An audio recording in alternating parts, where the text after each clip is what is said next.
যে 6টি চিহ্ন দেখলেই বুঝবেন আপনার হায়াত শেষ, আপনি অতি শীঘ্রই দুনিয়া থেকে বিদায় নিচ্ছেন। মনে রাখবেন, আমাদের সকলকে কিন্তু দুনিয়া থেকে বিদায় নিতে হবে। নবীজি সাল্লাল্লাহু আলাইহি ওয়াসাল্লাম কিছু আলামত, কিছু সিম্পটম আমাদের জন্য রেখে দিয়েছেন।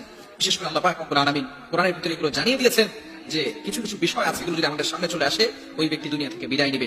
আমাদের সকলকে চলে যেতে হবে। আল্লাহ তাআলা পবিত্র কোরআনুল কারীমের ভিতরে নিজেই বলে দিয়েছেন, সূরা আলে ইমরানের 185 185 নম্বর আয়াতের একটি অংশ আল্লাহ তাআলা বলেন, কুল্লু নাফসিন দায়িকাতুল মাউত, all animals are mortal, so the man is mortal.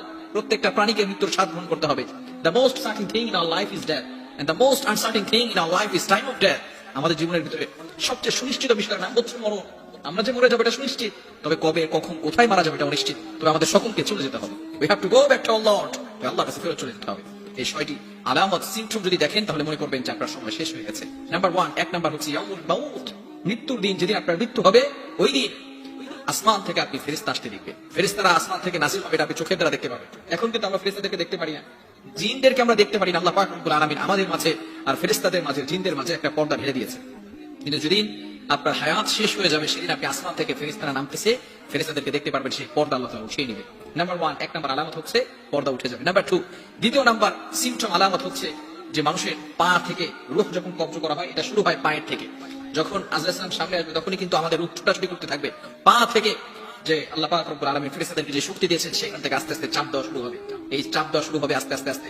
তখন আমরা বুঝতেই পারবো না যে আমাদের আজকে শেষ সময়। অনেকে পেট ব্যথা হয়, মাথা ব্যথা হয়, মানুষ মনে করবে আমার মনে হয় সেরকম কিছু হচ্ছে। এটা সে বুঝতেই পারবে না যে তার আজকে শেষ দিন। অনেক সময় তারা ডক্টরের কাছে যেতে চায়, হসপিটাল যেতে চায় যে আমাকে সেখানে নিয়ে যাও, হয়তো আমি ভালো হয়ে যাবো। দ্বিতীয় নাম্বার সিম্পটম হচ্ছে যে তার পা থেকে আস্তে আস্তে চাপ দেওয়া শুরু করবে। এরপরে নাম্বার 3, তৃতীয় নাম্বার হচ্ছে তার রাতি পর্যন্ত দুই কাঁধের মাঝখানে যে জায়গাটা আছে আস্তে আস্তে করে আপনার রূপটাকে চাপ দিয়ে দিতে এই পর্যন্ত নিয়ে আসবে। তার রাতি এই পর্যন্ত আসে মনে করবেন আপনার হায়াত একেবারে শেষ পর্যায়ে চলে আসছে। আল্লাহ তাআলা এই ব্যাপারে পবিত্র কোরআনুল কারীমের ভিতরে আয়াত নাযিল করে দিয়েছে। সূরা কিয়ামার ভিতরে রয়েছে, কাল্লা ইযা বালাগাতিত তারাকি ওয়া কিলা মান রাক। আল্লাহ পাক কোরআনে এখানে জানিয়ে দিয়েছেন, ওয়াযান্না আন্নাহুল ফিরাক ওয়া তাফাতিস সাকু বিস-সাক। কি চমৎকার কথা আল্লাহ তাআলা পবিত্র কোরআনুল কারীমের ভিতরে আমাদেরকে জানিয়ে দিয়েছেন। এভাবে আস্তে আস্তে করে আমাদের রূহটাকে তারাকি পর্যন্ত নিয়ে আসবে। এরপরে চতুর্থ নাম্বার ধাপ হচ্ছে আমাদের যে রূহটা রয়েছে সেটা হুকুম পর্যন্ত চলে আসবে, কণ্ঠনালী পর্যন্ত চলে আসবে। আল্লাহ তাআলা এই ব্যাপারেও পবিত্র কোরআনুল কারীমের ভিতরে আয়াত নাযিল করে দিয়েছেন। আপনি পবিত্র কোরআনুল কারীম খুলে 27 নাম্বার পারার 16 নাম্বার পৃষ্ঠার 3-4 নাম্বার লাইন, সূরাতুল ওয়াকিআ 83, 84, 85 নাম্বার আয়াতে আল্লাহ পাক রব্বুল আলামিন জানিয়ে দিয়েছেন, ফালাউলা ইযা বালাগাতিল হুলকুম ওয়া আনতুম হিনাইযিন তানজুরুন ওয়া নাহনু আকরাবু ইলাইহি মিনকুম ওয়ালাকিন লা তুবসিরুন।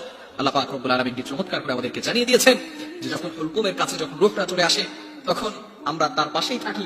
যখন মৃত্যু সজ্জায় একজন মানুষ থাকে তখন আমরা তার পাশেই থাকি। আল্লাহ পাক রব্বুল আলামিন বলেছেন, নাহনু আকরাবু ইলাইহি, তোমরা যতই কাছে থাকো না কেন ওই বান্দার আমি তোমাদের থেকে বেশি নিকটে থাকি। ওই সময় কত ঝাড়ফুঁক দিয়েও কিন্তু তাকে কোনো মেডিসিন দিয়ে দুনিয়াতে আর বাঁচিয়ে রাখা যায় না। আল্লাহ পাক রব্বুল আলামিন বলেন, যখন কণ্ঠনালীতে রোগ চলে আসে তখন তোমরা আর ওই বান্দাটাকে বাঁচাতে পারো না। পঞ্চম নাম্বার ধাপ হচ্ছে, এই পঞ্চম নাম্বার আলামত হচ্ছে যে আমাদের সামনে কিন্তু জান্নাত জাহান্নাম দেখানো হবে। যারা ভালো ব্যক্তি, মুমিন ব্যক্তি, তাদের সামনে জান্নাত দেখানো হবে। জাহান্নাম প্রথমে দেখানো হবে মুমিন ব্যক্তিদেরকে, এরপরে তাদের সামনে জান্নাত দেখানো হবে। তাকে বলা হবে, তুমি দুনিয়াতে ভালো কাজ করেছো, তোমার জন্য জাহান্নাম তৈরি করা হয়েছিল, ভালো কাজ করার ফলে তোমাকে আল্লাহ তাআলা জান্নাত দিবে। খুশিতে সে আল্লাহর কাছে ছুটতে চাইবে। কিন্তু যারা খারাপ ব্যক্তি, দুনিয়ার ভিতরে আল্লাহ তাআলার ইবাদত করে নাই, তাদেরকে প্রথমে জান্নাত দেখানো হবে, লোভ দেখানো হবে, এরপরে তাদেরকে আবার জাহান্নাম দেখানো হবে। বলবো, তোমার জন্য এই জান্নাত তৈরি করা হয়েছিল, কিন্তু তুমি এই জান্নাতের কাজ করতে পারো নাই, জান্নাতের যোগ্য হও নাই। এরপর আল্লাহ সালাম তার সামনে চলে আসবে, সে সময় চাইবে, বাঁচতে চাইবে। আল্লাহ পাক রব্বুল আলামিন জানিয়ে দিয়েছেন, যা সাকরাতুল মাউতি বিল হক যালিকা মা কুনতা মিনহু তাহিদ। তারপরে আর কোনো সুযোগ দেওয়া হবে না। নাম্বার 6 নাম্বার ধাপ হচ্ছে মালাকুল মাউত তার সামনে এসে হাজির হয়ে যাবে। মালাকুল মাউত এমন ভয়ঙ্কর চেহারা নিয়ে আসবে, যদি মুমিন বান্দা না হয় তার ভয়ঙ্কর পরিস্থিতি হবে। যখন মালাকুল মাউত তার সামনে চলে আসবে, সে আর দুনিয়াতে বেঁচে থাকতে পারবে না, তাকে দুনিয়া থেকে চলে যেতে হবে। এই জন্য আসুন আমরা দুনিয়াতে যতদিন আছি ভালো কাজ করে যাই, খারাপ কাজ থেকে দূরে সরে আসি। আল্লাহ তাআলা আমাদের সকলকে বুঝার তৌফিক দান।